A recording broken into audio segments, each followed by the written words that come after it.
எவ்வளோ பேர் நடந்து வரோம் பாருங்க, இவ்வளவும் சிரமத்துக்கு ஆளாகிறோம் நாங்கள். இதுவே நல்ல மாற்றம். இதுதான் மாற்று கட்சி. மாற்று அரசியல்னாங்க நல்ல மாற்றம். இது கை குழந்தை வச்சு நாங்கள் நடந்து வரோம். இதெல்லாம் தேவைங்களா சொல்லுங்க? அவங்க எப்பயோ வந்துட்டு போறாங்க, அவங்க போறவங்களுக்கு வழி கொடுக்கணும்.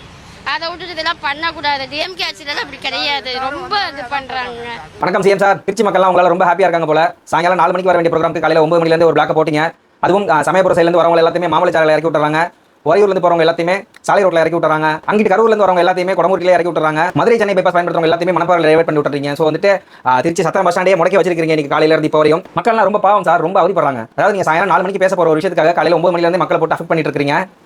இது எந்த விதத்தில் நியாயம்? மக்கள் இதெல்லாம் எந்த அளவுக்கு எடுத்துக்க போறாங்க அப்படின்றது பாத்துக்கிட்டு இருக்க மக்கள்கிட்டே நம்ம விட்டுறோம். மாற்றம் வேணும் கேட்ட மக்களுக்கு இதுதான் புதிய மாற்றம். இன்னைக்கு சாயங்காலம் நடக்க போற அந்த ப்ரோக்ராமுக்கு வெறும் 5000 பேருக்கு மட்டும் அனுமதி. அந்த 5000 பேருக்கு ஒரு கல்யாண மண்டபத்தை பிடிச்சி அவங்கள விட்டு கூப்பிட்டு நன்றி சொல்லியிருந்தாலே போதுமானது. ஆனா இப்படி ஒரு விஷயங்களை பண்ணி திருச்சி மக்களை ஒரு சிரமத்துக்கு உள்ளாக்குறாரு. அதுவும் இல்லாமல் இன்னைக்கு பேச போறப்ப இந்த கடந்த இவங்க ஆட்சியத்துல இருந்து இன்னைக்கு வரையும் நடந்த ஒரு விஷயங்கள் எல்லாத்துக்குமே அக்கௌண்டபிலிட்டி எடுத்து போறா அப்படின்னா கண்டிப்பா இருக்காது. பிரஸ் மீட்ல பேசாத விஷயங்களை இன்னைக்கு பேசுவாரா அப்படின்னா அதுவும் இருக்காது. பள்ளி எல்லாத்தையும் தூக்கி திமுக மேல போடுறதா மட்டும் தான் இவரோட இன்னைக்கு ஸ்பீச் இருக்கும். கஜானாவை காலி பண்ணிட்டு போயிட்டாங்க, இப்படி பல்வேறு விஷயங்களை செஞ்சாங்க அப்படின்ற ஒரு குற்றச்சாட்டா தான் இந்த விஷயங்கள் இருக்கும்.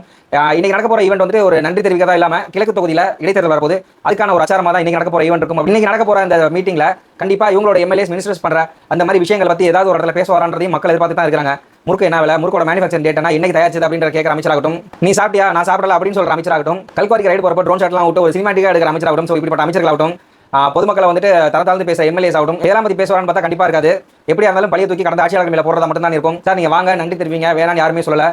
நீங்க வர அந்த ஒரு விஷயத்தினால பொதுமக்களை பாதிப்படையாம எந்த ஒரு விதத்திலையும் அவங்களை சிரமப்படுத்தாம இருங்க. இதே திருச்சியில கழக தலைவர் மாண்புமிகு மு க ஸ்டாலின் ஐயா அவர்கள் வந்தப்பையும் எந்த வித ஒரு சிரமமும் இல்லாம தான் இருந்துச்சு. ஆனா நீங்க வரப்போ காலையில் சாயங்காலம் 4 மணிக்கு நடக்க போற ஈவெண்ட்டுக்கு காலையில் 9 மணிலேருந்து திருச்சியை பிளாக் பண்ணி வச்சிருக்கீங்க. மக்கள் எல்லாரும் பாவம். மக்கள் எல்லாத்துக்கும் ஒன்னே சொல்றதா, நீங்க கேட்ட மாற்றம் ரொம்பவே நல்லா இருக்கு.